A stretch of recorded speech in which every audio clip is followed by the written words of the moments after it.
नमस्ते, ओहायो गोजाइमास। सबैजना सन्चै हुनुहुन्छ भन्ने आश गरेको छु। म पनि सन्चै छु होइन। नेपालमा जेनजी युवा पुस्ताहरूले जुन आन्दोलन गर्यो होइन, आन्दोलन गरे पछाडि, आन्दोलन सफल पारे पछाडि, त्यस पछाडि चुनाव हुन्छ कि हुँदैन भन्ने चाहिँ एकदम दोधार थियो होइन। त्यो दोधार चाहिँ पूर्ण रूपमा अन्त्य भएर, चुनाव सम्पन्न भएर, शान्तिपूर्ण रूपमा सम्पन्न भएर त्यो नतिजा पनि आइसकेको छ होइन। देशमा चाहिँ जुन नतिजा जुन पक्षमा आउनुपर्ने थियो, जुन मान्छेहरूले सोचिरहेका थिए अलिकति आउँछ होला, केही मत आउँछ होला भन्ने सोचिरहेका थिए, तर त्यसको सोचेभन्दा पनि अत्याधिक मत आएको छ होइन। जेनजीहरूको पक्षमा अथवा परिवर्तनको पक्षमा अथवा घन्टीको पक्षमा होइन। यो राष्ट्रिय स्वतन्त्र पार्टीको पक्षमा जुन मत आइसकेको छ, अब मत आइसक्यो, यो पनि भइसक्यो होइन। सम्पूर्ण आउने सांसद अथवा नयाँ पुस्ताहरू, नयाँ उम्मेदवारहरूलाई सबैलाई धेरै धेरै बधाई तथा शुभकामना होइन। अब जित त भइसक्यो होइन। अब हजुरहरूको काँधमा चाहिँ काम गर्ने जिम्मेवारी आएको छ होइन। हरेक नयाँ हुँदाखेरि चाहिँ सबैलाई त्यही पहिला माओवादी पनि त्यसै रूपमा आएको थियो होइन। तर अब यो जेनजीको नेतृत्व अथवा जेनजीको आन्दोलन पछाडि आएको यो राष्ट्रिय स्वतन्त्र पार्टीको हातमा अब उनीहरूले देशको कानुन कसरी बनाउने, विकास कसरी गर्ने अथवा देशको नेतृत्व कसरी गर्ने भन्ने उनीहरूको जिम्मेवारी आएको छ। अब जेनजी युवा पुस्ता र अहिलेका जित्नुभएका सांसदहरूले उनीहरूको कानुन बनाउने त मूल रूप काम भइहाल्यो, तर युवा पुस्ता र सांसदहरूले अहिले गर्नै पर्ने 10वटा चाहिँ मैले 10वटा बुँदाहरू चाहिँ मैले लेखेको छु अथवा मैले चाहिँ 10वटा पोइन्टहरू मैले त्यो चाहिँ लिएको छु। त्यो हो शिक्षा र सिपमा ध्यान। अहिले चाहिँ अहिलेको युवा पुस्ताहरू छ नि होइन, तिनीहरूले खेल्ने, डुल्ने, घुम्ने विभिन्न कुराहरूमा ध्यान छ। त्यसको अलावा शिक्षा जुन हुन्छ नि, उनीहरूको आधारभूत शिक्षा नै भएन भने होइन, त्यसले कुनै पनि प्रभाव पार्न सक्दैन। त्यसकारण अहिलेको पुस्ताहरूले एउटा डिग्री, एउटा हरेक कुरामा हरेक ज्ञान, सिप, शिक्षा लिएर उनीहरूले चाहिँ सिप स्किल लिनुपर्दछ। जस्तै आइटी होस्, भाषा होस्, टेक्निकल होस् अथवा व्यवसाय आदि जेसुकै कुरामा भए पनि शिक्षा र सिप लिएर बस्नुपर्ने अहिलेको युवा पुस्ता अथवा जिन्जीहरूको एकदम एक नम्बर हो होइन। त्यसपछि दुई दुई नम्बर हो। अहिले चाहिँ अब नेपालमा पनि विभिन्न कुरा मोनिटाइज होइन, फेसबुक मोनिटाइज, टिकटक मोनिटाइज, यस्तो डिजिटल ज्ञानहरूको एकदम छ होइन। नेपालमै बसेर पनि अनलाइनबाट अथवा बाट डलर कमाउने सम्भावना छ। यसलाई चाहिँ नयाँ पुस्ताहरूले अनलाइन काम, फ्रिलेन्सिङ, कन्टेन्ट क्रिएटर, कोडिङ जस्ता डिजिटल अवसरहरूलाई प्रयोग गरेर उनीहरूको इन्कम स्रोतहरू बढाउनुपर्छ।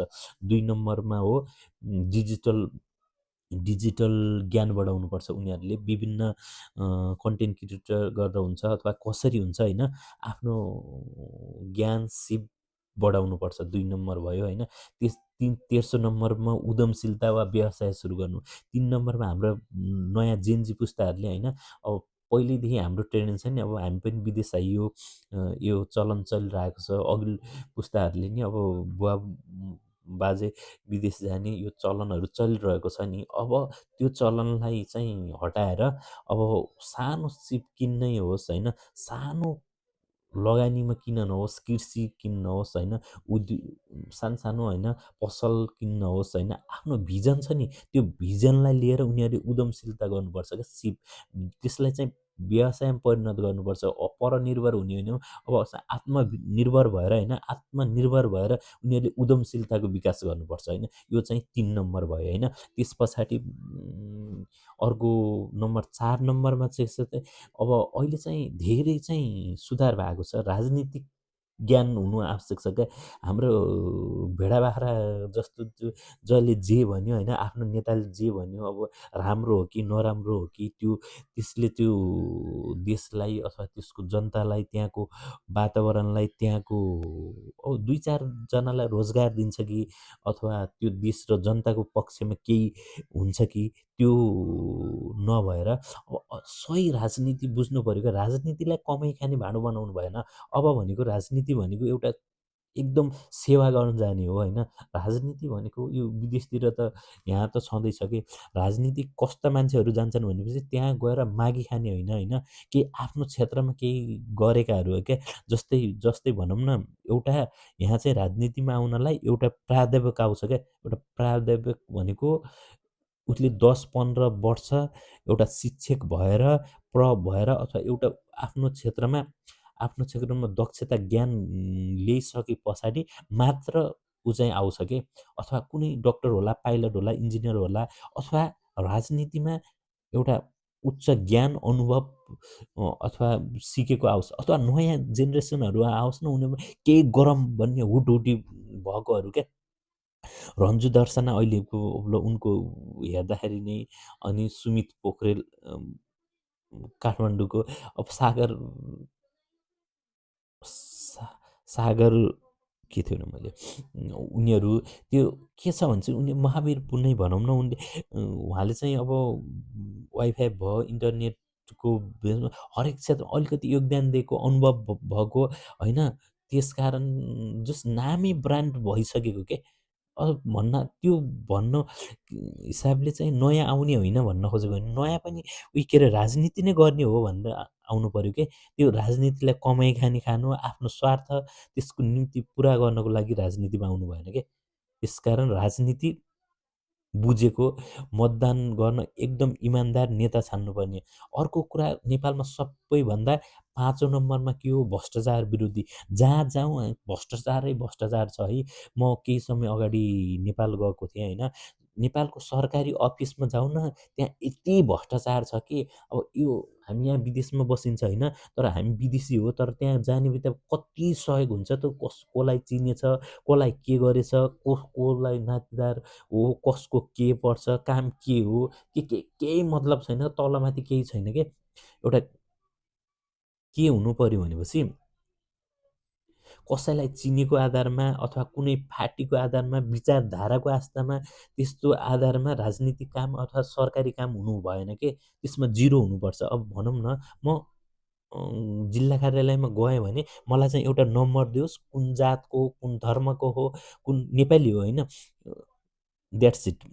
त्यति मात्र भइसके पछाडि हरेक कामहरू होइन एकदम तीव्र गतिमा हुनु पऱ्यो क्या। अब मैले चाहिँ मेरो आफ्नो उसमा बेनी पोखरातिर जो सरकारी कार्यालयमा गएँ, सरकारी कार्यालयमा जाँदाखेरि त्यहाँको काम यस्तो, पहिला त ठिकै लाग्थ्यो, हामी त्यहीँ हुर्क्यौँ, त्यहीँ जन्म्यौँ, त्यहीँ ऊ भयौँ। तर अहिले त विदेशहरू भोगेर गयौँ न, भोगेर गएर त्यहाँ हेर्दाखेरि के यति भ्रष्ट छ होइन।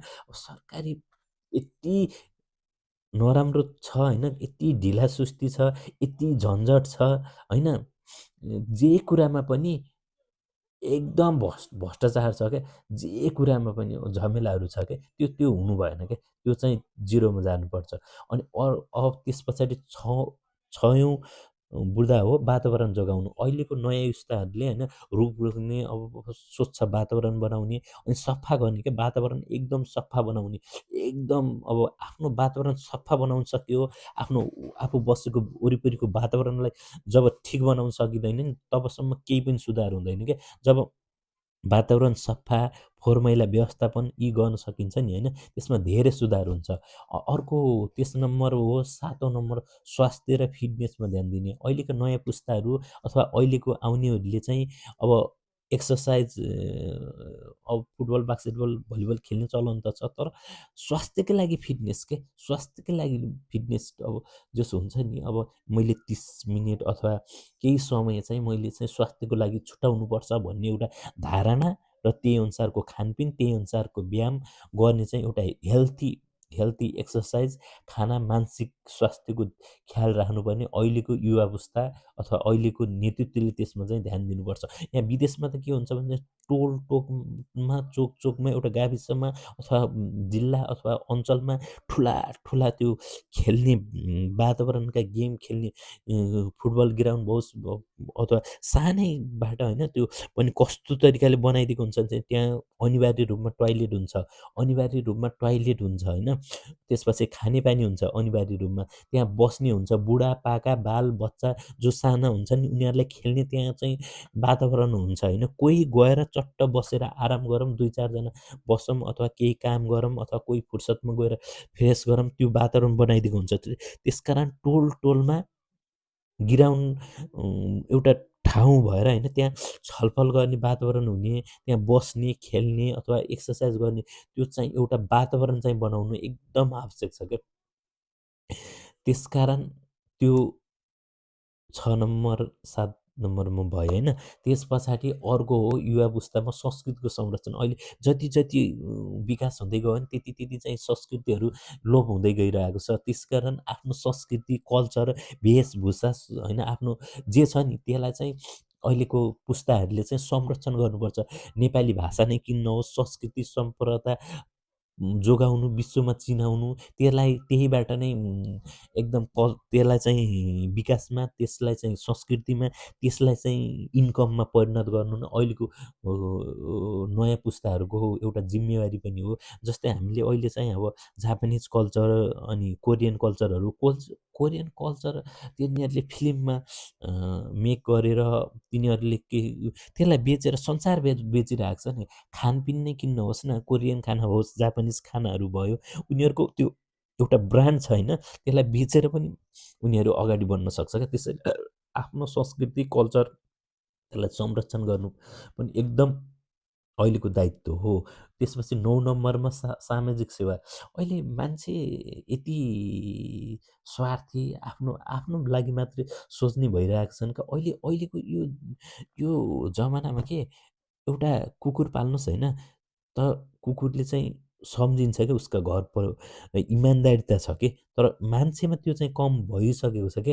एउटा एउटा कुकुर पाल्नुहोस् तर त्यसले उसको वफादार मान्छेप्रति गर्ने वफादार एकदम हुन्छ भने मान्छेमा जति गुण लगाओस् होइन त्यो चाहिँ बिर्सिँदै गएको छ क्या। त्यो के हुन्छ भने चाहिँ आफ्नो स्वार्थ मात्रै, सामाजिक भावना एकदम कम हुँदै गएको छ। त्यसैले यो सामाजिक भावनाहरू एकदम विकास गर्न एकदम जरुरी छ के। त्यस पछाडि हो सकारात्मक सोच। जबसम्म हाम्रो मस्तिष्कमा सकारात्मक सोच आउँदैन होइन, ती विभिन्न कुराहरू हामी गर्न असम्भव हुन्छ क्या। अब देशप्रतिको जिम्मेवारी होस्, परिवारप्रतिको जिम्मेवारी होस् अथवा हाम्रो समाजप्रतिको जिम्मेवारी होस् होइन, मैले के गर्नुपर्छ त हामी सबैमा, ममा पनि अरूमा पनि के छ भनेपछि यो व्यक्तिले यसो गर्नुपर्छ, उसो गर्नुपर्छ, यो गर्दै हुन्थ्यो, ऊ गर्दै हुन्थ्यो भन्ने चाहिँ एकदम धारणा छ। तर आफूले के गर्ने हो, आफूले के गर्न सक्छु त भन्ने त्यसमा कसैको धारणा छैन कि। त्यसैले आफ्नो जिम्मेवारी के हो, यी कुराहरूमा ध्यान दिएर अहिलेको नयाँ आउने पुस्ताहरू, नयाँ नयाँ कमिटीले यी कुराहरूमा त्यो असम्भव छैन, ती एकदम साधारण कुराहरू, यसलाई नै एकदम दीर्घकालीनमा लान सक्यो भने नि एकदम राम्रो हुन्छ। हस्त धन्यवाद। फेरि भेटौँला। Okay, see you next time.